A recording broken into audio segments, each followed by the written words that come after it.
During World War II, American Navajo speakers worked with the United States military to create a secret code in their language that the Germans couldn't crack. Now, Navajo children are unlikely to grow up speaking the language fluently. The Ta language of southern Africa is one of the most complex in the world, combining 5 distinct clicks of the tongue with other sounds to produce between 80 and 120 different consonants.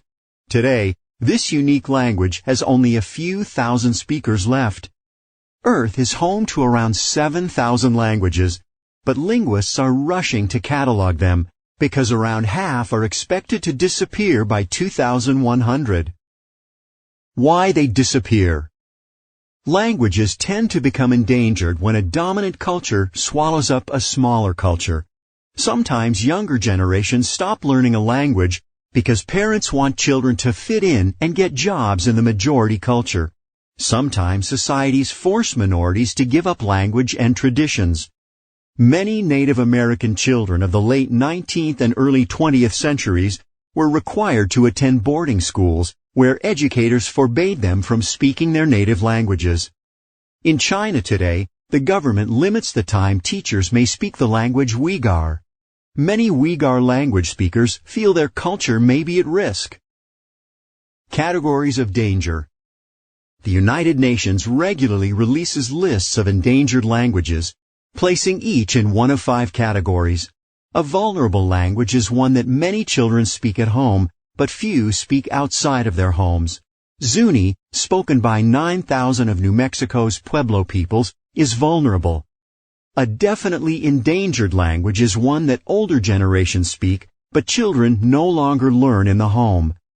Dakota, a language of the Great Plains with 675 speakers, is definitely endangered. A severely endangered language is one that parents may understand but don't speak much. Grandparents are the primary speakers. Oklahoma's Chickasaw, with 600 speakers, mostly age 50 or older, is one example. A critically endangered language is one that few people younger than grandparents speak, and grandparents don't speak it often. New York's and Canada's Onondaga, with about 50 speakers, is critically endangered. An extinct language has no living native speakers. The last native speaker of Alaska's Eyak language died in 2008. Why save them? You could ask the same question of an endangered species of animal. Why should we save it? The answer is that having a variety of species benefits our environment. In the same way that different species create biodiversity, languages contribute to cultural diversity. Learning about and protecting endangered languages benefits our understanding of other cultures. A language's vocabulary paints a fascinating picture of a society's way of life. We know a little more about India's Gata speakers when we learn that they have words like nosor, meaning to free someone from a tiger, bano, a ladder made from a single bamboo tree, and gata, to bring something from a hard-to-reach place with a long stick. Languages can show how a society looks at the world and what it values. In Apache culture, a sense of place is so important that storytellers use descriptive names for land features, such as white rocks lie above in a compact cluster. Facing setbacks with laughter is important in the Jewish tradition, so it may not be surprising that the Jewish language Yiddish has words to describe 2 kinds of fools. A schlemiel is the kind who spills soup on other people, and the unlucky schlemazel is the one on whom the soup always gets spilled. A language may contain hidden knowledge that the rest of the world has not yet discovered. The term for eelgrass in Mexico's Seri language alerted scientists that eelgrass, unlike most seagrasses, is a nutritious food. The Seri word for one species of turtle, Mosniant koit, meaning green turtle that descends, revealed something no one else knew, that green turtles hibernate or overwinter on the sea floor. A language may describe something in a way that is funny, sharp, or beautifully poetic. In Welsh, it rains not cats and dogs, but old wives and walking sticks. If a Basque speaker tells you, "Don't take the beans out of your lap," you're being asked not to get on your high horse and lecture. which would probably be hard to do with a lapful of beans. The elegant Seri term for a car muffler means into which the breathing descends. Sometimes a language provides the exact right way to describe something that always needed a great word. The Cherokee word okahazti is what you say to a cute baby or kitten.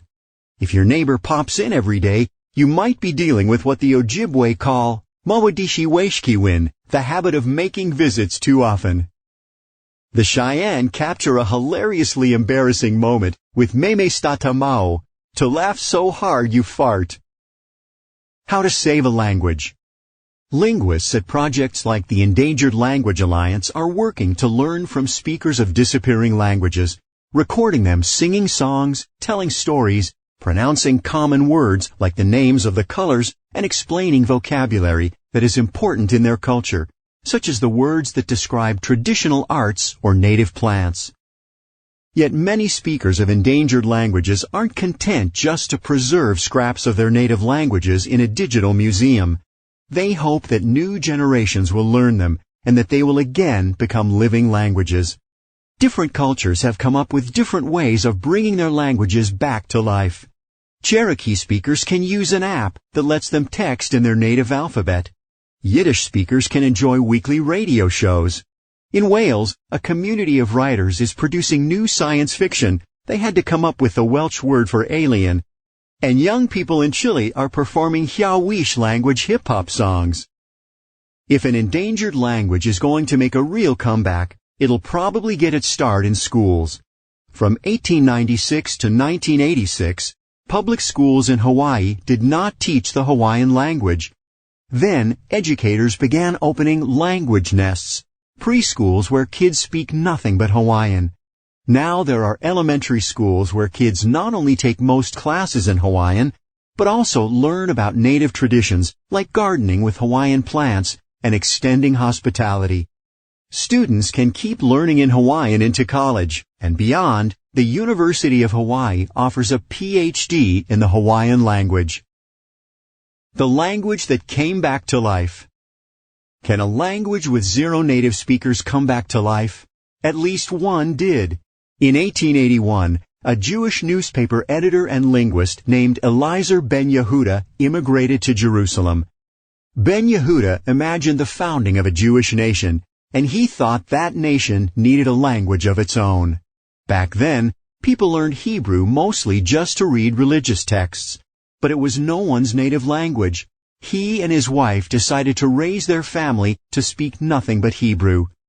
Ben Yehuda realized that the 3,000-year-old language needed two kinds of help. First, it had to have young speakers.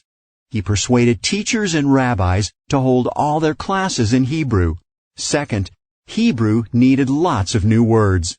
He wrote a dictionary that added new words to this ancient language for modern things like dolls, omelets, ice cream, and bicycles. Hebrew grew from 8,000 words to 50,000. Today, it is one of the official languages of Israel, with over 4 million speakers.